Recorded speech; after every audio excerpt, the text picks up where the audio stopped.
DYFI এর 20তম উত্তর দিনাজপুর জেলা সম্মেলনের লোগো প্রকাশ করা হলো মঙ্গলবার। এদিন বিকেলে কালিয়াগঞ্জের সুকান্ত মোড় লাগোয়া সিপিএম পার্টি অফিসে এই লোগো প্রকাশ অনুষ্ঠান হয়। আগামী 4 থেকে 5 ফেব্রুয়ারি কালিয়াগঞ্জে অনুষ্ঠিত হবে যুব ফেডারেশনের জেলা সম্মেলন। এই সম্মেলনে লোগো প্রকাশ করে সাংবাদিকদের মুখোমুখি হয়েছিলেন জেলার ডিওয়াইএফআই নেতৃত্ব। যুব সংগঠনের জেলা সম্পাদক ইন্দ্রজিৎ বর্মন, সভাপতি স্বামী খান এবং রাজ্য কমিটির সদস্য ঐশানী বাগচি ও গৌতম বর্মন ছাড়াও অসিত রঞ্জন দাস, কাজল সাহা, সুজয় সাহা, সমীর আলীর মতো নেতৃত্ব উপস্থিত ছিলেন। ডিওয়াইএফআই এর 20তম উত্তর দিনাজপুর জেলা সম্মেলনের স্লোগান রাখা হয়েছে যৌবনের স্পর্ধা।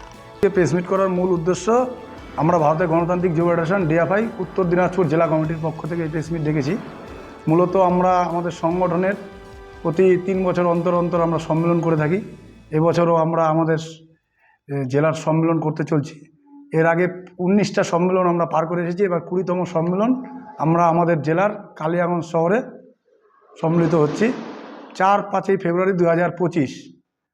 আমরা এই সম্মেলনের এবছরের যে মঞ্চ, সে মঞ্চর নামকরণ করেছি আমাদের প্রাক্তন যুব আন্দোলনের নেতা, আমাদের অবিভক্ত জেলার ডিএফআইয়ের সম্পাদক ছিলেন কমরেড মনোজ সরকার, মঞ্চ হনুমান ভবন। এবং আমাদের প্রিয় নেতা, আমাদের পথপ্রদর্শক, আমাদের স্বপ্ন, ডিএফআইয়ের প্রতিষ্ঠাতা কমরেড বুদ্ধদেব ভট্টাচার্য ইতিমধ্যেই মারা গিয়েছেন। তার নামে আমরা নগরের নাম দিয়েছি কমরেড বুদ্ধদেব ভট্টাচার্য নগর, কালিয়াগঞ্জ। এইটাকে সামনে রেখে আমরা এবার আমাদের 20তম ডিএফআইয়ের জেলা সম্মেলন সম্মিলিত করছি।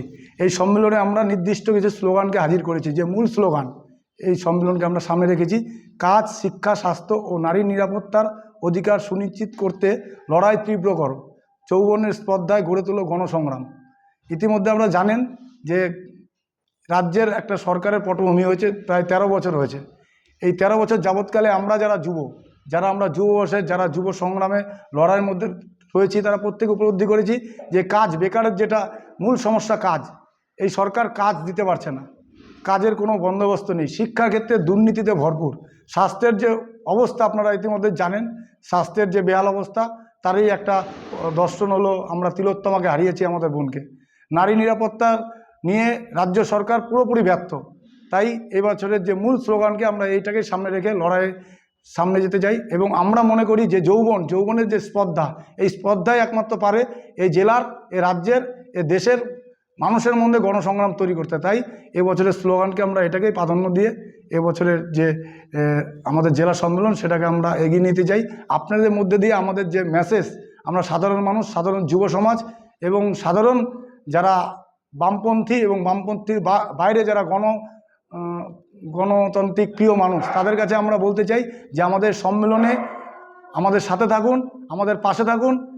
হ্যাঁ, অনেকে হয়তো সরাসরি আমাদের সাথে রাজনৈতিকভাবে পাশে বা লড়াই সংগ্রাম ময়দানে থাকতে পারে না, কিন্তু যারা যেখানে থাকবে তারা সেখান থেকে আমাদের এই সম্মেলনকে সাফল্য কামনা করে সেখান থেকে তাদের সহযোগিতা হাত বাড়িয়ে দিবে। এবং আপনাদের মধ্যে দিয়ে সাধারণ মানুষের কাছে আমাদের যে দাবি, সেই দাবিগুলো পৌঁছাবে। এবং মানুষের কাছে আমরা বলতে চাই যে দেশের বুকে এবং রাজ্যের বুকে যে সরকার চলছে, বেকার বিরোধী সরকার, বেকারকে প্রলোভন দেওয়া সরকার, এই দুই সরকারের বিরুদ্ধে আমাদের যে যৌবনের ডাকে যে নতুন সম্মেলন হতে চলছে জেলার ডিএফআইয়ের, সেই সম্মেলনের মধ্যে দিয়ে তারুণ্য কমিটি গড়ে উঠবে। এবং এই কমিটির মধ্যে দিয়ে আগামী দিন এ জেলার যেমন যুব আন্দোলন শক্তিশালী হবে, গণ আন্দোলন শক্তিশালী হবে, পারস্পরিকভাবে এই দুই সরকারের বিরুদ্ধে মানুষকে এক জায়গায় একঠাট্টা করে তোলার যে প্রয়োজন যুবদের, সেটা যুবরা করবে। এই সব ব্যুরো রিপোর্ট, উত্তরের প্রহরী।